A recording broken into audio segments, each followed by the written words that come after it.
I wanted to show y'all my little boring work outfit. It's a jumpsuit. And I got on some 992s. Anniversary editions. Anyway, what's today? Today is September 8th, 2022. And I did not read. Yes, I did. I read yesterday. I just didn't read when I got home. Yesterday I was extremely tired. Like, I was so sleepy. And I have on my work sweater. I keep this sweater at work. I'm gonna take this off.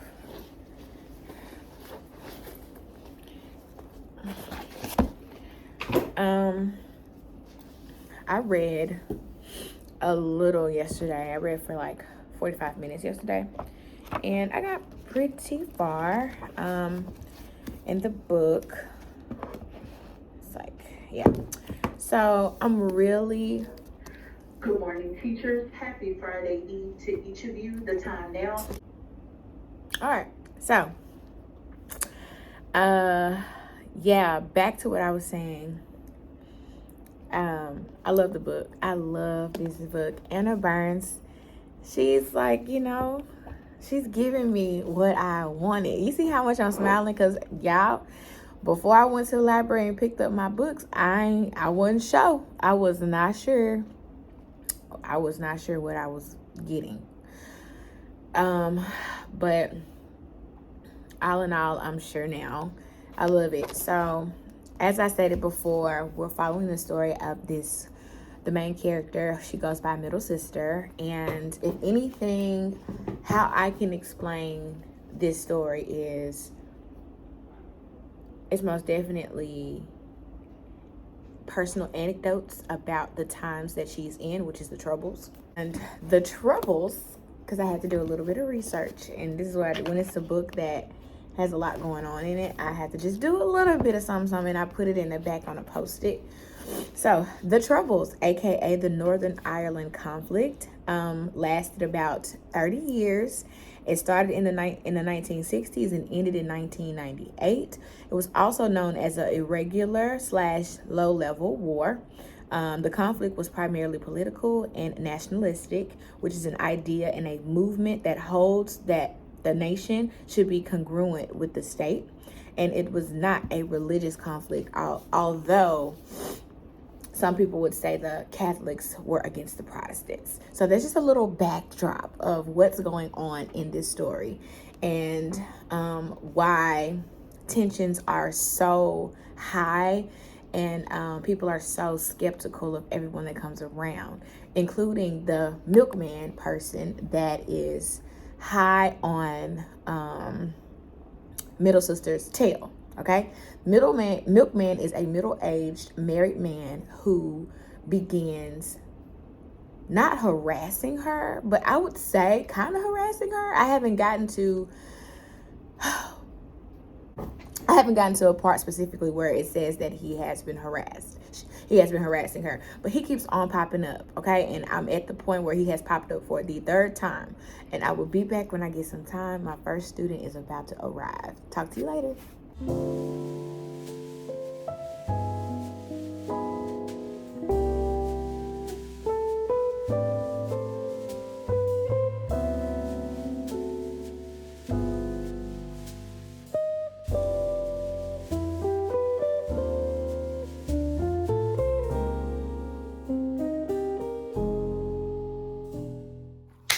What's up, vlog?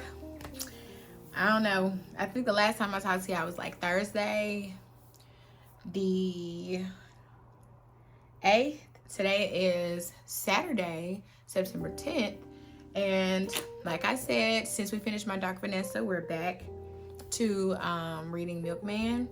I'm on page 132 right now. I've been reading a little bit.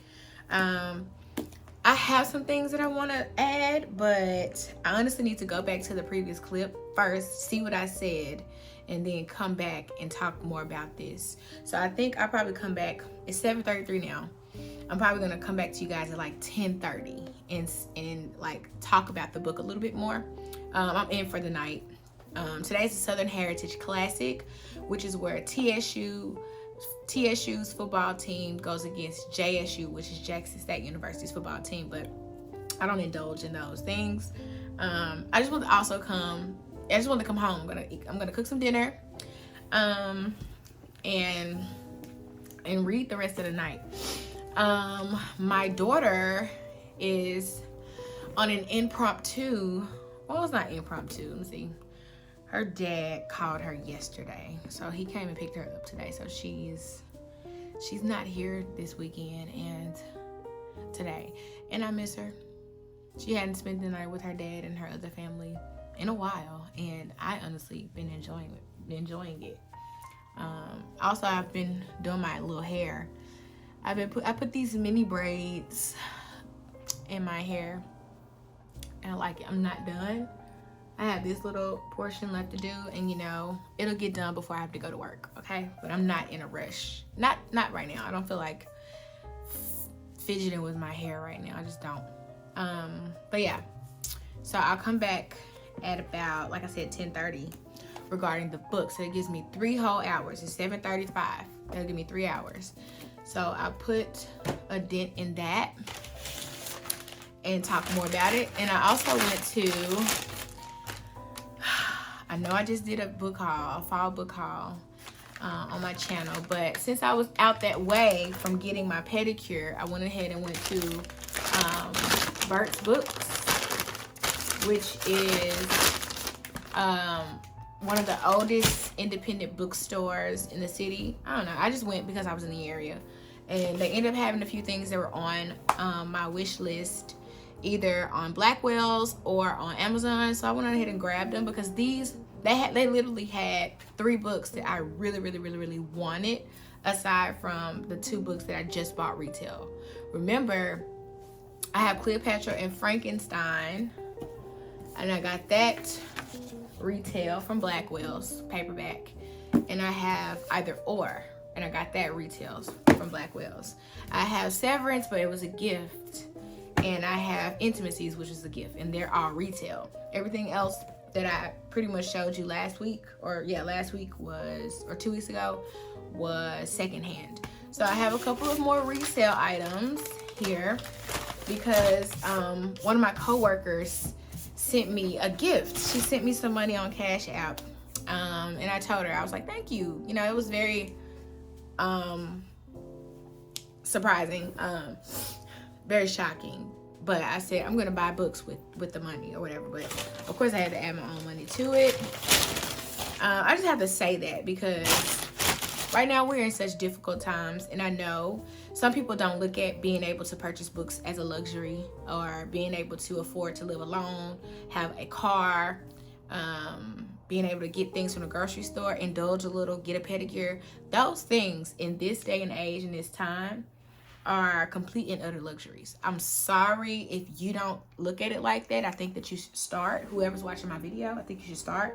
But it's a luxury to be able to purchase books retail because books are fairly expensive. So I had to just give that little disclaimer a little bit. And yeah, I purchased some retail. So the first book I got from Burt's is it's Strange Weather in Tokyo. Look at that, so cool. The cover. By Hiromi Kawakami. It is translated from Japanese, if I'm not mistaken.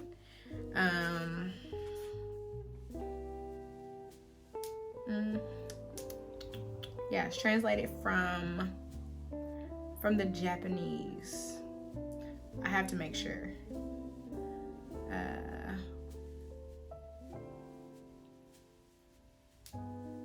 Let me see.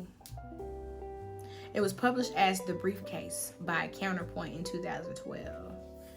This work of fiction names characters, places, Kawakami, translated fiction. Translated from the Japanese. It's translated from the Japanese by Allison Markin Powell, and I'm excited about this book. All right, so Tsusakiko, a 38, works in an office and lives alone. One night she happens to meet one of her former high school teachers, Sensei, in a local bar. He is 30 years her senior, retired, and presumably a widow. Their relationship develops from a perfunctory acknowledgement of each other to a hesitant intimacy, which tilts awkwardly and piquantly into love. Strange Weather in Tokyo is a moving, funny, and immersive tale of modern Japan and old-fashioned romance. So yeah, that's cool. I'm excited about that. Adding it to my fall TBR. So I have September, October, November, and 4 months. And I have 1, 2, 3, 4, 5, 6, 7, 8, 9, 10 books that I want to read. I'm going to read in the next 4 months. Then we have, now listen, I have been searching high and low for this in bookstores.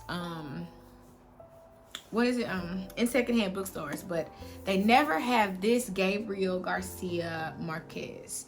They never have this one. So I saw it and I bought it. It is 100 Years of Solitude by Gabriel Garcia Marquez.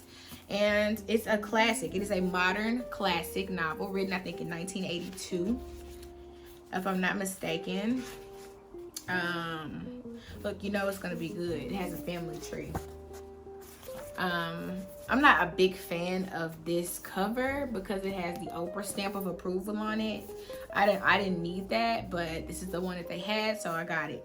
100 Years of Solitude tells the story of the rise and fall, birth and death of the mythical town of Macondo through the history of the Buendia family. Inventive, amusing, magnetic, sad, and alive with unforgettable men and women, brimming with truth, compassion, and a lyrical magic that strikes the soul. This novel is a masterpiece in the art of fiction. 100 Years of Solitude is the first piece of literature since the book of Genesis that should be required reading for the entire human race. And yeah, Gabriel Marquez. He won the Nobel Prize for this in 1982.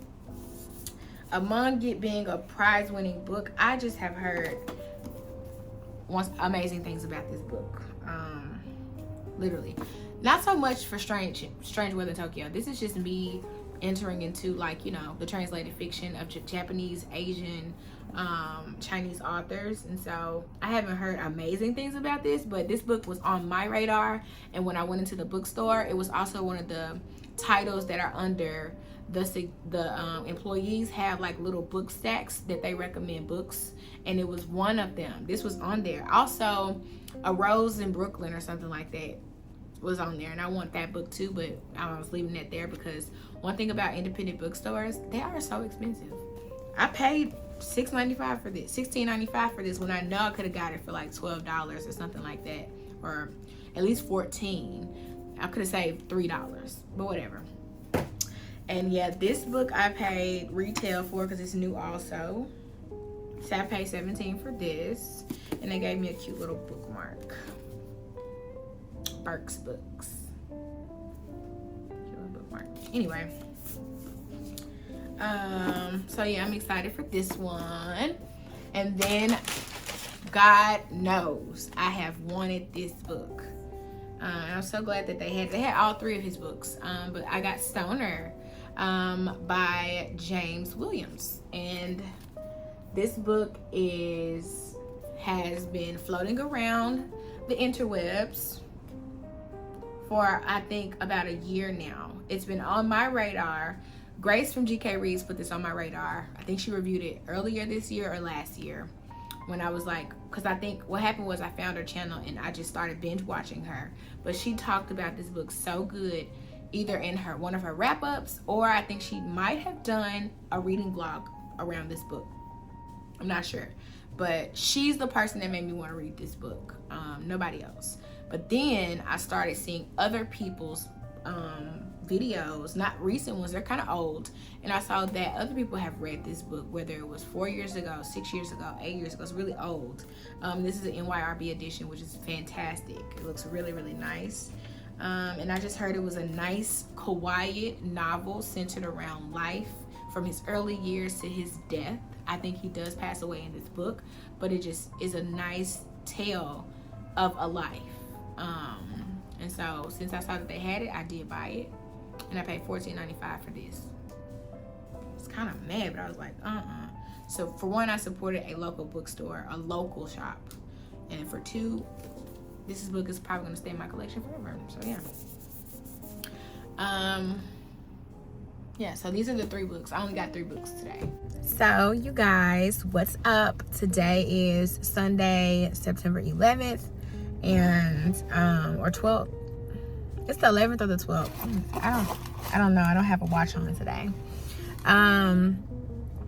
And I just finished Milkman. Literally just finished Milkman. And I'm going to go in here into the gym, get my workout in, get a sweat in, and like simmer on my thoughts about this book because it is a lot.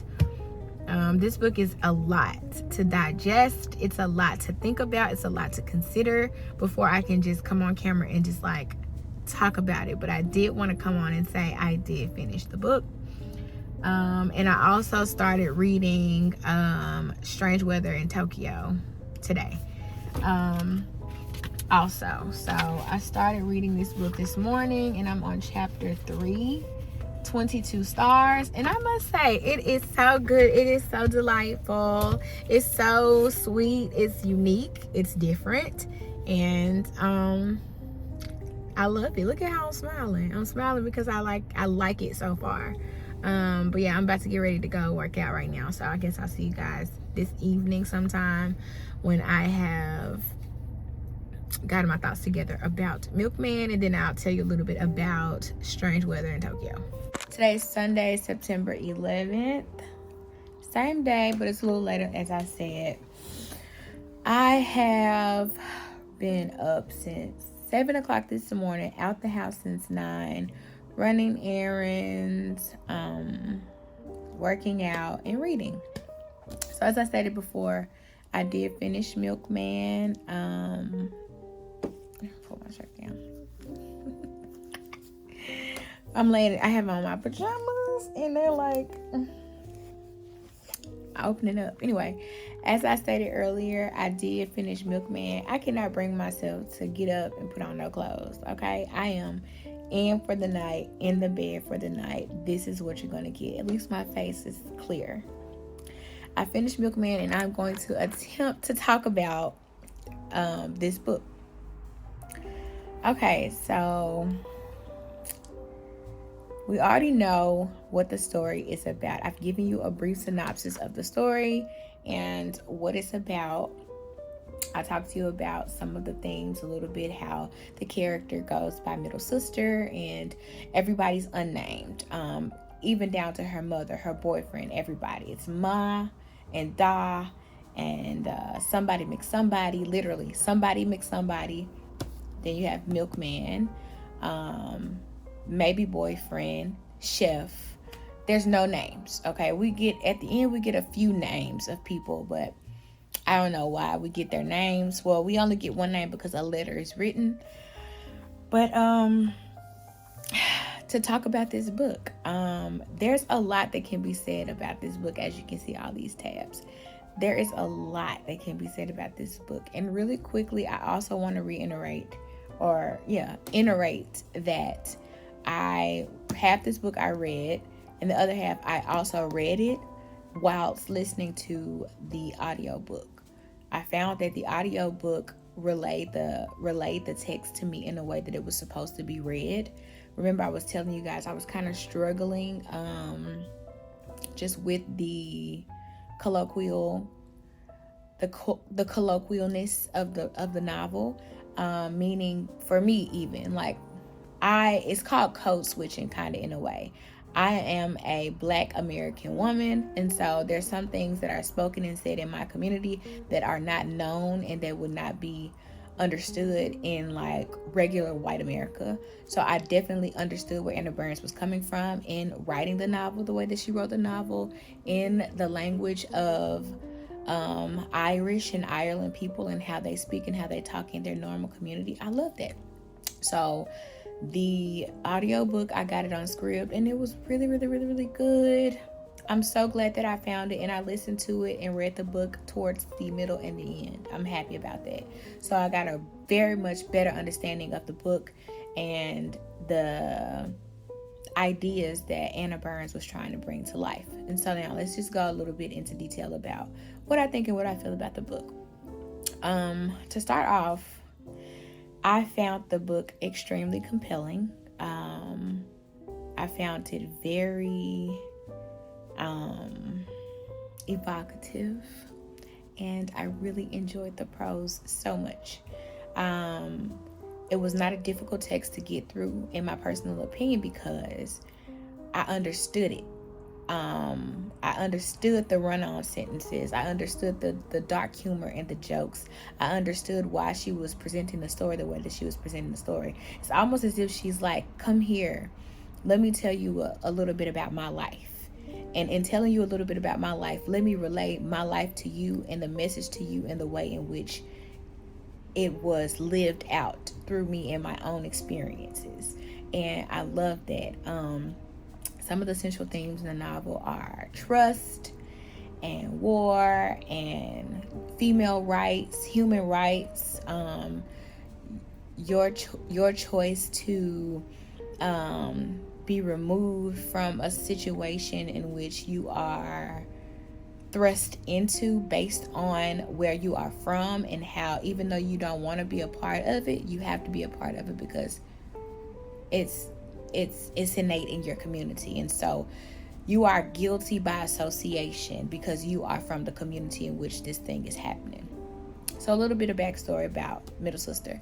Middle Sister is an 18-year-old living in Northern Ireland during the Troubles, which is a Northern Ireland conflict between the state, I wrote it right here, between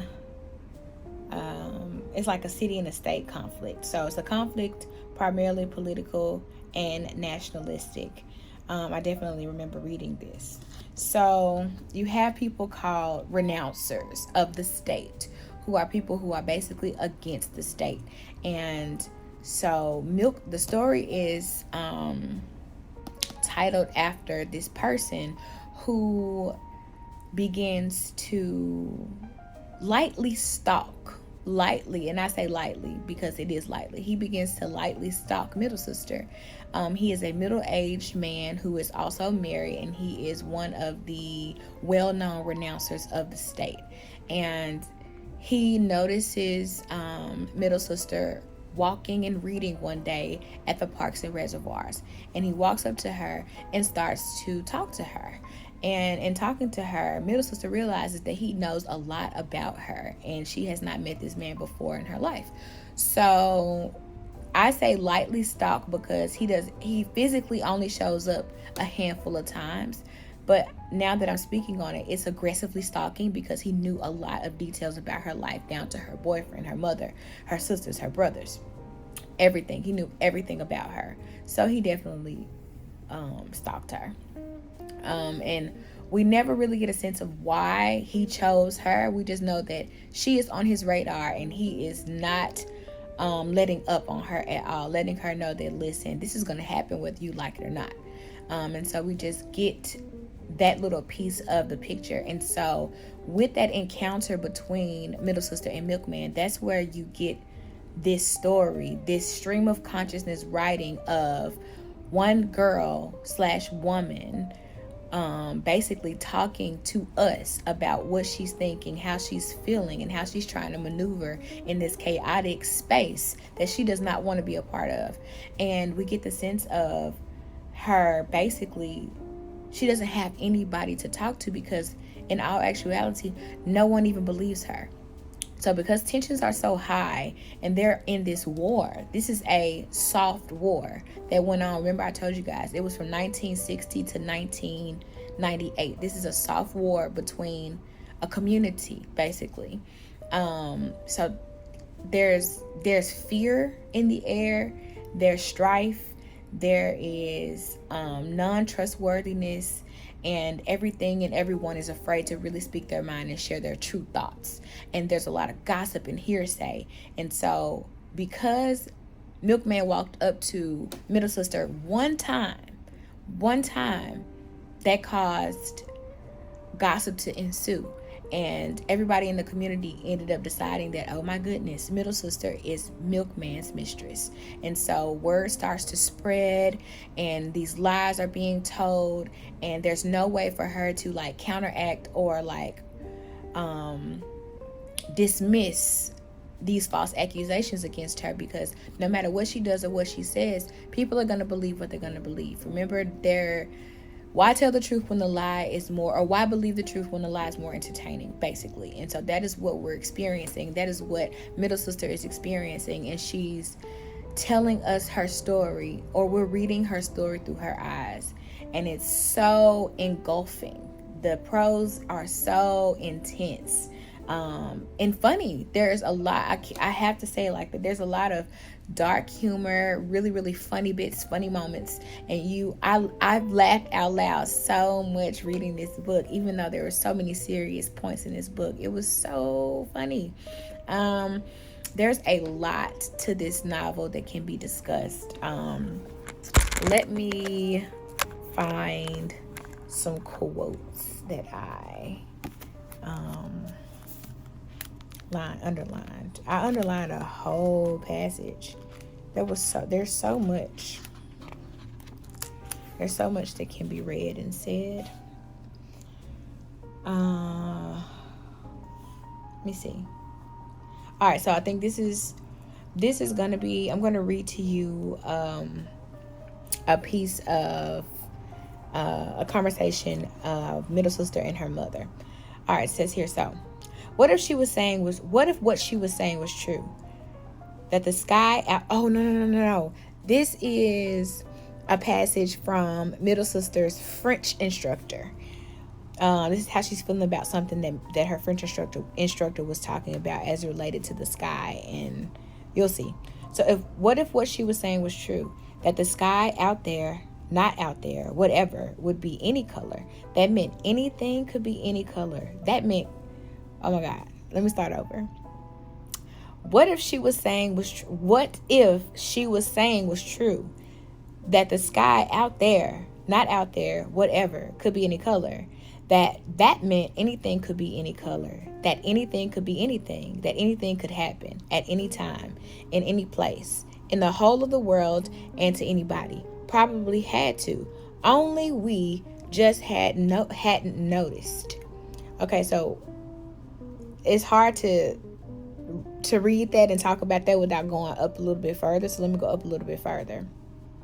My poor deprived class, cried teacher. And again, she was bluffing, pretending sorrow about our lack of color, our hampered horizons, our mental landscapes, when it was obvious she was a person too defined within herself to be long perturbed by anything at all. And how come she was this? How come she was doing this antagonizing, this presenting of an anti-culture to our culture when she herself was of our culture, where the same rules of consciousness regarding the likes of color, regardless too of the church afflictions, as applied to us, ought equally to have applied to her. But she was laughing again. There is no blue in the hole of the window, she said. Look again, please. Try again, please.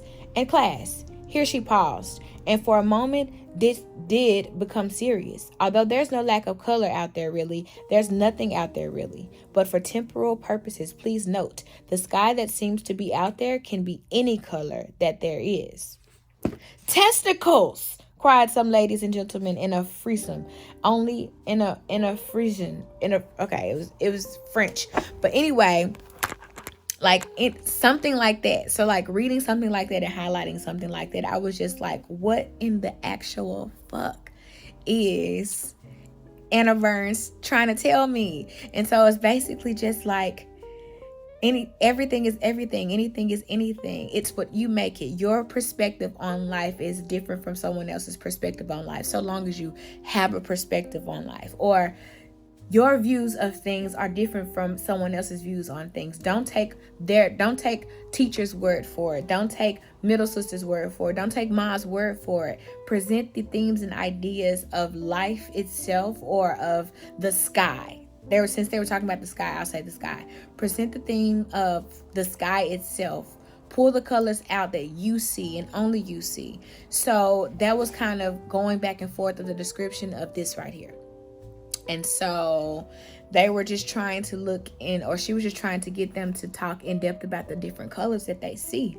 And it was like, matter of fact, the colors that you see aren't there. There's blue in the sky. And then that's middle sister saying, when I look outside the window, I don't see any blue. But if you look at the horizon here closely, you do see blue. But it's like where the blue is meeting the water a little bit. But anyway, I thought that was a pretty cool quote. And it just made me decide, it's like, what? Even if I'm not interpreting it correctly, I thought that was amazing. So I'm going to now go to some of the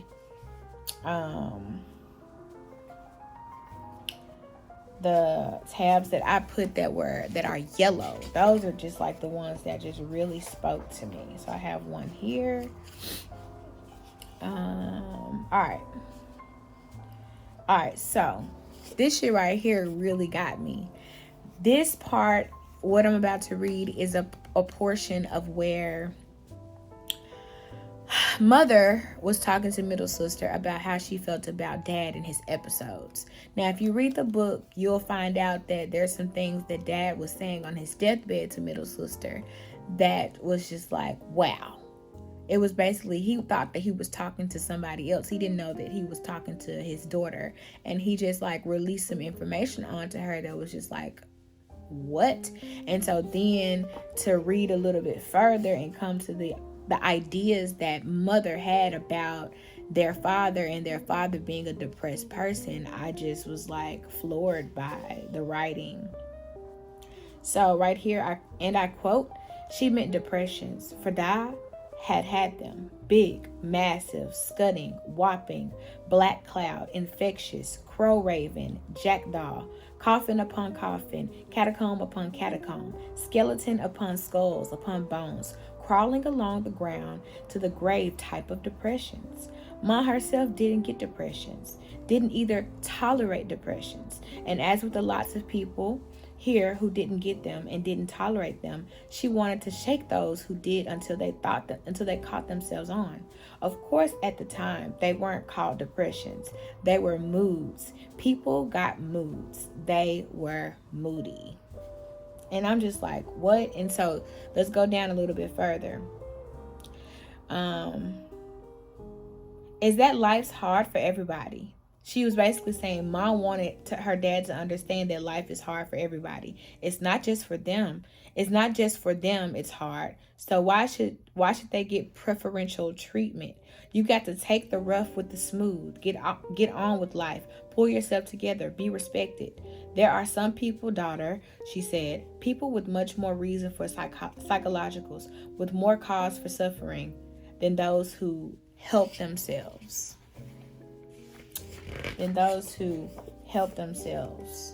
Suffering. But you don't see them giving into the darkness, giving into repinement. Instead, with courage, they continue on their path, refusing these legitimate people to succumb. So that's just one example of a lot of little anecdotes and like little bits that you're gonna get if you decide to read Milkman. And so on that note, with that last quote that I got from the book, I found that to be so compelling, and it completely, sorry y'all, fix my shirt, and it completely resonated with me on like a larger scale, because I can understand where Ma is coming from, but I also am the person that Ma is talking about, where I don't succumb to my depressions, but I do get depressed. But I also have had days where it had been hard for me to get out of the bed, out of being so in depth and deep in thought and in my feelings and my stomach hurting, and I just can't fathom the life outside. I would much rather just stay in my bed, in my room, and just be to myself, because it's easier that way. And so her mother just came off like so many people come off in this world that don't understand the depths in which your mind like can take you.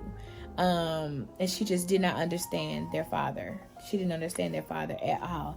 And later you found out some things about Ma and why she was so harsh and so hard on Da.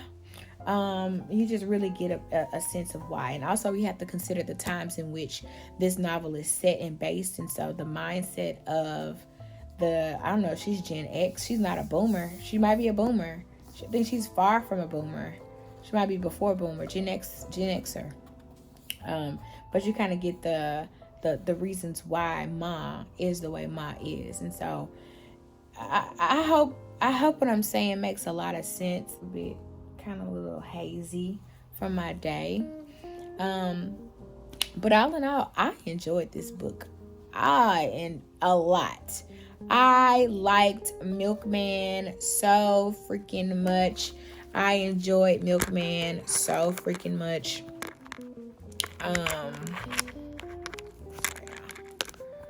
Yeah.